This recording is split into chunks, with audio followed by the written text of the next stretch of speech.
Okay.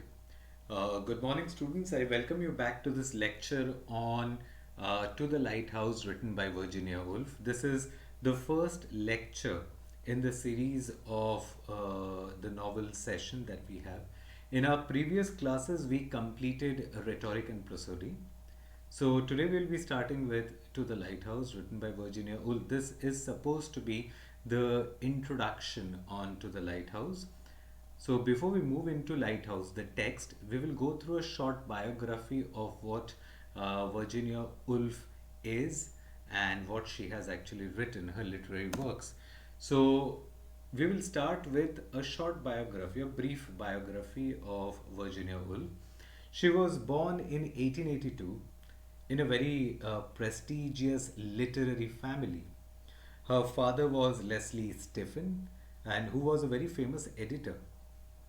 Her mother, Julia Stephen, was a model for pre Raphaelite painters. Now, if you do not know what pre Raphaelite painting or pre Raphaelite poetry is, it's my suggestion that you can go through the literature of the Victorian age and you will find a reference to pre Raphaelite poetry, and there you can come upon the characteristics of pre Raphaelite painting as well as poetry.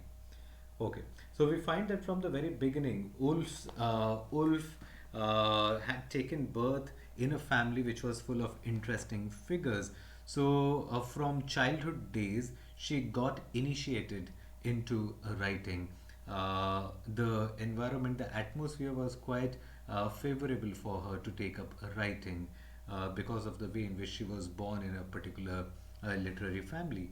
Now, it was in the year 1895 that she loses her mother. Her mother dies, and this becomes the cause of her mental breakdown. And the result of this was she tried to commit suicides on many occasions. She wanted to commit suicide. In the year 1904, she became a tutor at Morley College, and in 1912, she married Leonard Woolf. These are some of the dates that you need to understand. 1912, she got married to Leonard Woolf. In the year 1917, she founded Hogarth Press along with her husband Leonard Woolf. And in the year 1941, ultimately, she committed suicide. And the most interesting story that goes with the suicide is that when she wanted to commit suicide, she went to a particular river uh, wearing a long overcoat, and she had huge chunks of stone put into the pockets of that overcoat so that her body, after when she dies, her body does not float in water. She remains underwater because of the weight of the stone that she has in her overcoat. Such was the psyche of this particular lady that goes by the name of Virginia Woolf. And the most interesting, another interesting trivia, if you can call it so, trivia is that in a letter before suicide, she wrote that she did not want to trouble her husband more. In fact, she had a very troubled marriage. She could not go along very well with her husband, Leonard Woolf. And this is the reason why, before committing suicide, she wrote a letter, and she wrote in that particular letter that she did not want to trouble her husband any longer. So she committed suicide in the year 1941. Now, these are some of the works of Woolf. Uh, Mrs. Dalloway is a novel written in the year 1925. To the Lighthouse was written in 1927. Orlando is written in 1928. A Room of One's Own written in 1929. And Three Guineas was written in 1938. Now, we definitely have To the Lighthouse in our syllabus. I would also recommend you people to go through a seminal work of Ulf's that goes by the name of A Room of One's Own. You need to go through. This is a series of lectures that Ulf actually gives at a university, at a women's university. So go through this particular text, A Room of One's Own. This can be considered a feminist tract because according to Ulf, women need a room and financial independence to create something, to write something, to create works of fiction. So, A Room of One's Own is one of the most important books that you need to go through, and To the Lighthouse is definitely there in our syllabus. Now, To the Lighthouse is actually it actually recollects the experiences. It is about the experiences in the life of a woman now who is supposed to be the main protagonist of To the Lighthouse, Mrs. Ramsay. The name of the protagonist is Mrs. Ramsay. So, To the Lighthouse is about the experiences in the life of Mrs. Ramsay, and it brings forth a kind of cultural transformation that was happening in England at that time. And if you go through the timeline of the story, you will find a reference to the First World War that's going on in the novel. If you go through the novel, you will find that. So this particular novel, as I told you, is about the experiences in the life of Mrs. Ramsay and brings forth a kind of cultural transformation. Obviously, the society was transforming, moving from one state to other. And that was happening in England at that time. And as we know, literature reflects society. So we find a reflection of society in To the Lighthouse. Now, the novel To the Lighthouse, it tries to look into Virginia Woolf's own personal life. In that particular sense, if we consider To the Lighthouse or Mrs. Ramsay's character for that matter to be similar to that of Wolves, we can consider To the Lighthouse as an autobiographical novel too. So the point that I'm trying to reinforce is that the To the Lighthouse can also be considered as an autobiographical novel because the novel tries to look into Ulf's own personal life. And in that sense, I repeat, in that sense, it can be considered an autobiographical novel. Okay. Now we move on to the next slide. In this slide, from the very heading, you see the heading is the Bloomsbury Group. Now, this was uh, a very intellectual kind of a group, and the members, you can look at the names of the members of this particular group. You have to remember that Bloomsbury is actually an area in England. Okay, it's the name of a particular place, Bloomsbury Group, where these people actually met. So this is the reason why the group came to be known as the Bloomsbury Group. Who were the members of this Bloomsbury Group? The members included definitely Virginia Woolf, Lytton Strachey, Rupert Brooke, very famous poet, Leonard Woolf, the husband of Virginia Woolf, Roger Fry, Maynard Keynes. I think people having economics as their DSC or general paper must have heard the names of Keynes. He was a very famous economist. Okay, Clive Bell, Duncan Grant, David Garnett. So these were the members, and this was Virginia Woolf was a part of the intellectual of the time. She was a part of varied intellectuals, someone coming from economics, some were artists, some were writers. And what did they actually discuss? Whenever they met, they discussed themes of feminism, pacifism, and sexuality. Now, feminism and sexuality is something that you are very familiar with. What is pacifism? Now, pacifism is actually a belief that war and violence are unjustifiable. So, pacifist or pacifism is a belief that war and violence are unjustified, are unjustifiable or unjustified. Okay, so that is the meaning of pacifism. So they discussed on feminism, pacifism, and sexuality. It was an informal group of writers, critics, intellectuals, economists, all belonging to Bloomsbury. Now, these people helped uh, in the development of ideas on sexuality, pacifism, and feminism, as I told you. Now, Virginia Woolf is a modernist, and you need to remember that To the Lighthouse is actually a modernist text. Virginia Woolf is a modernist writer, along with James Joyce, another modernist writer. He is also famous for a particular technique called stream of consciousness. Virginia Woolf is also famous for stream of consciousness. So these are all modernist writers, Virginia Woolf as well as James Joyce. And one of the most famous novels written by Joyce is Ulysses. And the other one is A Portrait of the Artist as a Young Man. Okay, so you can, in your leisure time, go through those particular novels, Ulysses and A Portrait of the Artist as a Young Man. So Virginia Woolf is a modernist. She is a modernist writer. Why? Mainly because of the fact that she introduced the new kind of complex narrative style that became very popular in the modernist period. Now, you need to remember that there was another writer who was writing in France, and the name of that particular writer was Marcel Proust, Marcel, Marcel Proust, Proust. Now, Marcel Proust was actually a French writer. He was experimenting with certain techniques, and let us refer to some of his experiments. Marshall Proust, while he was writing his stories, he used memory to break the control of time.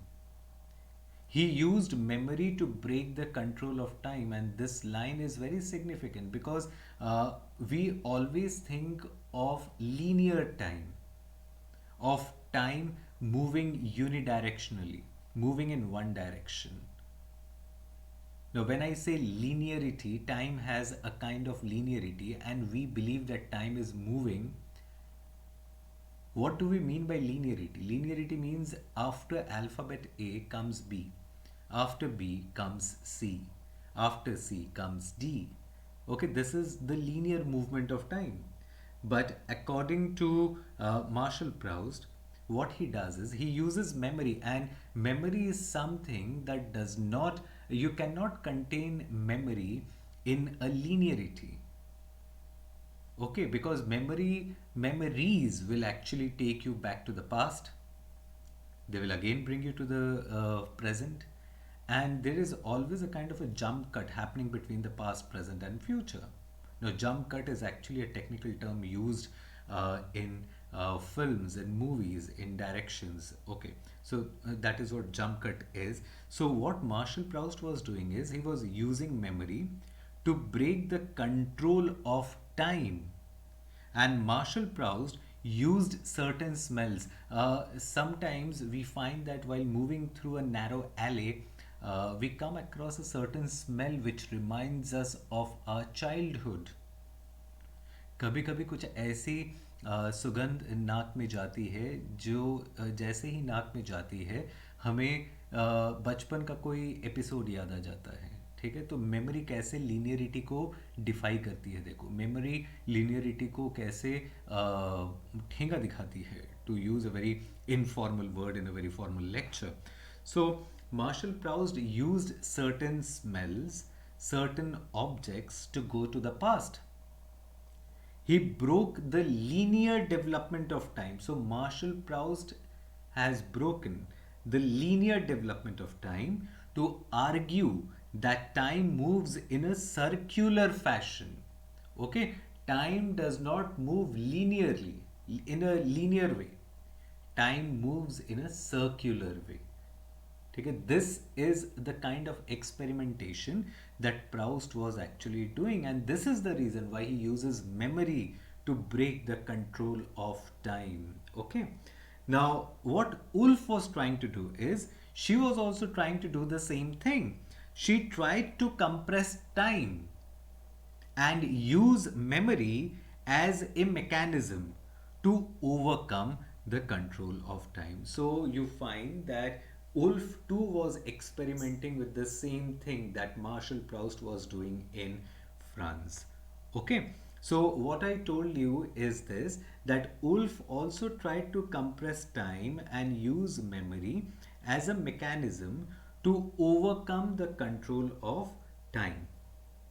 Okay, why? Because of the social and political transformations that were happening in England. You needed, she needed, or in fact, the modernist writers needed a new way of expressing themselves, and this is the reason why they were experimenting with memory. They were trying to break the linearity of time. Okay, and you, as I told you earlier, that after the First World War, England underwent a kind of a transformation. So, in this changed environment, you need a new form, a new style. And during the Victorian age, realistic narrative, the realistic narrative was popular in the 19th century, and when I use the term 19th century, I mean the Victorian age. Realistic narrative was very popular. Obviously, every age has a kind of a preference. We prefer Arijit Singh, some others might prefer something else in the near future. So, during the 19th century, it was a realistic narrative which was very popular. But by the end of the 19th century, we find that slowly but surely the modernists are experimenting with new forms. So, realistic narrative was popular in the 19th century, but was slowly coming to an end. And the modern narrative, which focuses on certain particular moments in the life of a person and going deep into the psyche of that person, analyzing the complex, intricate problems that torment the mind of a man. That began to be the kind of technique used by the modernist writers. So these are some of the characteristics that you see on your screen. Ulf was definitely one of the leading modernists. There was a shift in the sensibility and the narrative after the war. When I write war, it means I'm talking about the First World War.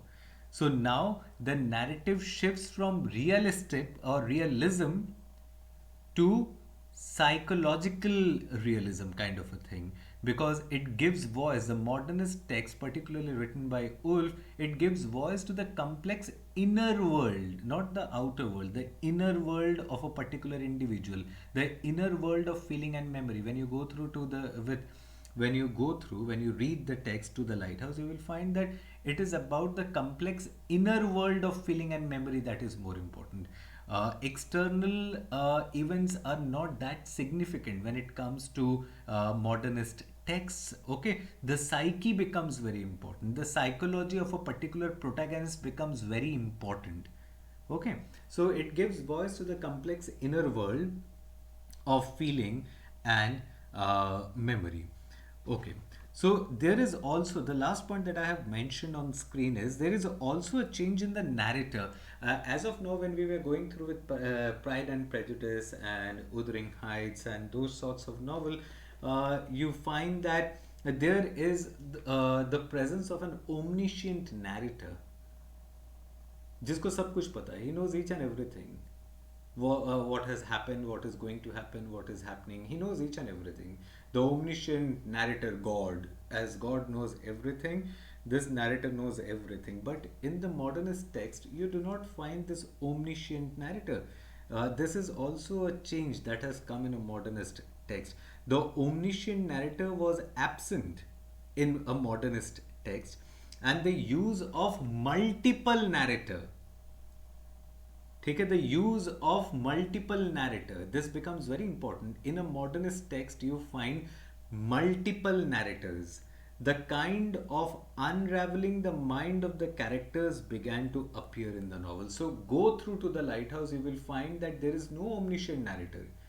You will find there are many characters, and you get to know each and every character. You get to know the psyche of each and every character. Okay, so there is no one narrator, there are multiple narrators, and each and every narrator, whenever he or she speaks, we come to know about the inner workings of his or her mind, not the outer workings. Because, as I told you in the third point itself, the modernist text, particularly to the lighthouse, as we are discussing that, it gives voice to the complex inner world of feeling and memory. Okay.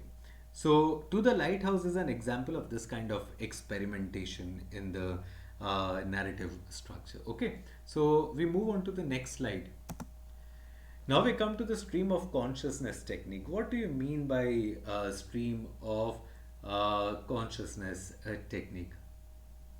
Now, the first thing is the term stream of consciousness traces back to the principles of psychology published in 1890 by William James. So, you find a reference to the term stream of consciousness used for the first time in 1890 by William James. Now, what is stream of consciousness? As I have referred to in the next point, it refers to a narrative technique where the thoughts and emotions of a narrator or character are written out such that a reader can track the fluid mental state of the characters. So, what is important in a stream of consciousness novel is the fluid mental state. The reader should know what the characters are actually thinking. That is what is important, not the external event that is important, as we were referring to earlier. It refers to a narrative technique where the thoughts and emotions of a narrator or character are written out such that a reader can track the fluid mental state, this is more important, of the characters. Okay. To provide the third point, to provide uh, a more intimate portrayal of their subjects, we come to know a lot more about the subjects, the protagonist or the other characters, because psyche is something which reveals a lot about a particular character. Our psychology tells a lot about what we are actually. Okay, so it provides a more intimate portrayal of their subjects. And number four, it allows readers to track characters' thoughts in real time, enabling them to understand not only what a character does but why they do it. Pardon me for a spelling mistake that I have made. Only what I have written water, it would be what a character does, but why they do it. Okay, so these are some of the points, and you need to remember that this technique, the stream of consciousness technique, became famous with writers like James Joyce and Virginia Woolf. Okay, even James Joyce, in his Ulysses, or A Portrait of the Artist as a Young Man, he has written long passages of introspection. And this is also one of the characteristics of stream of consciousness novel. The first thing that you will notice in a stream of consciousness novel, if you go through to The Lighthouse or Ulysses or A Portrait of the Artist as a Young Man, you will find that there are very few punctuation marks in the novel. That is one of the reasons why students find it a bit difficult to grasp the meaning, because the sentence which runs in the present suddenly moves to the past and the future. So it becomes a bit difficult for students to grasp the meaning of a particular sentence which runs to 4 or 5 or 6 or 7 lines before a full stop appears. So this is the reason, because consciousness, from the very term it becomes clear, we are talking of a consciousness, and consciousness is like a stream. The water in the river does not stop, it continuously flows. Similarly, our consciousness is like a stream which is continuously flowing. There is a fluidity in the consciousness.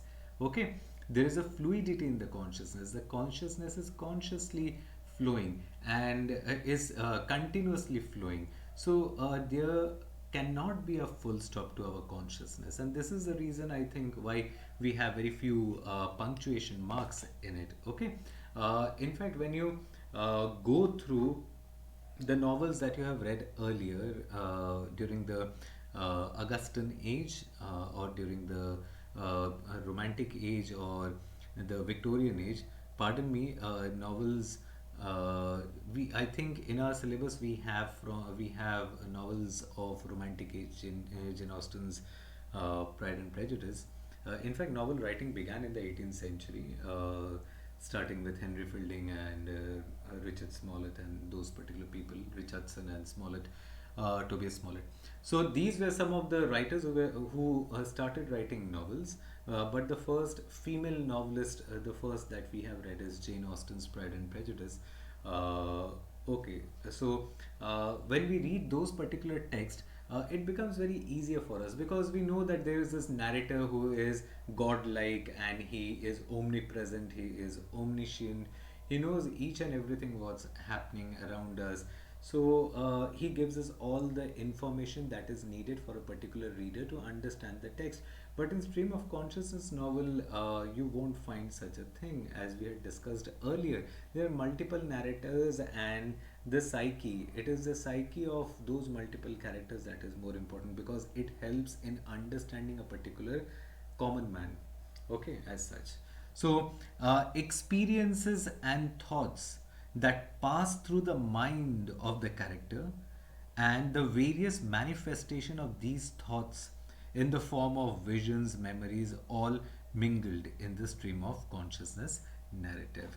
The mental process is brought to light in all its complexity in this particular narrative. So, the stream of consciousness technique unravels the mind. It is about unraveling the mind. आपके दिमाग में क्या चल रहा है? That is more important. This is what I was trying to refer to earlier, but I just digressed a bit. During the 18th and the 19th centuries, whenever we had read novels, you will find that there is this most striking feature that only the important events in the life of character are actually recorded in the novel. If you go through Pride and Prejudice, if you go through Wuthering Heights, if you go through Frankenstein, you will find that only the most important events that have actually occurred in the life of the protagonist is recorded. But in the stream of consciousness technique, you will find that each and every event is recorded, be it a very important one or be it a very trivial one. Suppose you get up in the morning, you have a brush, you brush your teeth, you go to the washroom, you come out of your washroom, you have your breakfast, take your breakfast, have your breakfast, take an auto, come to the college. So each and every aspect of life is a kind of a stream of consciousness, and it becomes important in a particular novel which experiments or which uses this particular technique called the stream of consciousness. But it is not the case with novels of the 18th and the 19th century. If you read it carefully, you will find only those events are important, only those events which are very important are actually mentioned in the novel. But in stream of consciousness novels, you will find each and every event, even when they are not that important, are actually recorded because consciousness is like a stream, and so each and everything that goes into this particular stream has to be recorded. So and is recorded actually. Okay, so the stream of consciousness technique unravels the mind of Mrs. Ramsay, if we say so, because we are going through it to the lighthouse, and the major protagonist of this particular novel is definitely Mrs. Ramsay. So the stream of consciousness technique, pardon me, unravels the mind of Mrs. Ramsay, the female protagonist. Now, if we go through some of the examples of stream of consciousness, these are some of the books which uses this particular technique called the stream of consciousness. The first one is James Joyce Ulysses, written in 1922. The second one is Samuel Beckett, Moller, 1951. Virginia Woolf, Mrs. Dalloway. Mrs. Dalloway is the name of a novel, by the way. Virginia Woolf is a writer. 1925. William Faulkner, the name of the novel is As I Lay Dying, 1930. Fyodor Dostoevsky, Notes from the Underground, and the year of publication is 1864. So these are some of the examples of stream of consciousness technique. Now, when we go through To the Lighthouse, you will find that Woolf never allows her character's thought flow without control. Uh, in fact, there is a difference between the way Joyce handles the stream of consciousness technique and the one that actually Ulf handles. Okay, so what is the difference between the two? We need to understand what is the difference between the two when we consider uh, Virginia Woolf. She never allows her character's thought flow without control. There is always a control. There is always a kind of an order in the way Wolf actually allows her character's thought to flow. Okay, there is a control that she always has on her characters, which James Joyce does not have. Okay, and there are rare insights into the characters' daily life when they can see reality behind appearance. These are the two things that actually differentiate Wolves from Joyce's technique of Joyce's use of the stream of consciousness novel. Okay, the first point is Wolf never allows a character's thought flow without control, and the second point is rare insights into characters' daily life when they can see reality behind appearance. Okay. Okay. Now we come to the next slide where I have actually written a comparison between Joyce and Wolf. Now Joyce's characters show their thoughts in an incoherent way, and this is the thing that I just mentioned earlier. And he uses a syntactically wrong way. For example, Ulysses, where the interior monologue expresses characters' inner life and their psyche. So, what is important in this point is Joyce's characters show their thought in an incoherent way. Okay, but Ulf never lets the character's thoughts flow without control. Now, these are the 2 points you can only understand when you have a thorough, when you have gone through the novels of both these writers thoroughly, be it Ulysses, To the Lighthouse, or Mrs. Dalloway. You need to read the text in order to compare James Joyce and Ulf, because it becomes very difficult. Even when I tell you or give you the points, it's unjustified because you don't know what Joyce has written. In fact, you also don't know what Ulf has actually written into The Lighthouse until and unless we move into the first section, which is the window. Actually, To the Lighthouse is divided into three sections. The first section is window. Okay, so we will be moving into that. These are the 2 points I have just mentioned, so that you have this in your mind. You can use this in your answer as well. Okay, now there is this one word, the one word that you have just heard now. We were discussing about stream of consciousness. We also heard a word called interior monologue. So, what is the difference between interior monologue and stream of consciousness? You have to remember that stream of consciousness is actually an umbrella term. Okay, and interior monologue is one of the spokes of that umbrella, just one of the branch of that particular stream of consciousness. So one of the branch of stream of consciousness is interior monologue. So what is interior monologue? Let us go through the points. Interior monologue relates characters' thoughts as coherent, fully formed sentences, as if the character is talking to himself or herself. Whenever you see a Bengali serial or a Hindi serial, you will find characters going through a kind of an interior monologue where you come to know, and they think quite logically, quite coherent, in a very coherent, fully formed sentences, as if the character is talking to himself or herself. Interior monologue. Mono means one and log means speech. So there has to be a kind of a speech involved, and that speech is an interior speech. The speech of the mind that we can actually, as an audience, listen to while we are watching a movie or the serial. Interior monologue can be integrated into a third person narrative. Stream of consciousness seeks to portray the actual experience of thinking in all its chaos and distraction. You need to remember that interior monologue is coherent, fully formed sentences. We are talking of a coherent. Coherent means logical. You can make sense of what interior monologue is. But in the case of stream of consciousness, remember, our memory, our thinking process is not coherent. Stream of consciousness is not about logical reasoning or logical thinking. It is about chaos. It is about distraction. Okay, at in the present we are discussing To the Lighthouse, and suddenly we are reminded of a particular event in the past. So we move to the past. So there is this chaotic kind of thing that goes on in our psyche. So in all its chaos and distraction. Stream of consciousness refers more often to a first person narrative. So, while interior monologue can be integrated into a third person narrative, stream of consciousness more often refers to the first person narrative. So, this is the difference between an interior monologue and stream of consciousness. Okay, so with this, we end this introductory lecture on To the Lighthouse.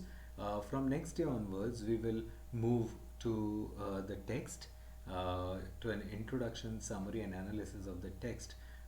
If you have any queries regarding this, you can write it down in the comment section, or you can also WhatsApp me your questions, your doubts. Okay, so what we have actually done, we need to recapitulate now. We went through the biography of Virginia Woolf. We looked at the Bloomsbury Group. We also looked at some of the experimentation, some of the features of modernist narrative. I talked about James Joyce and Virginia Woolf. We also dealt with stream of consciousness technique, some of the features of stream of consciousness technique, and we also looked at the difference between interior monologue and stream of consciousness technique. So, with this, we end this lecture of ours. We'll meet again in our next class with the text To the Lighthouse by Virginia Woolf. Thank you.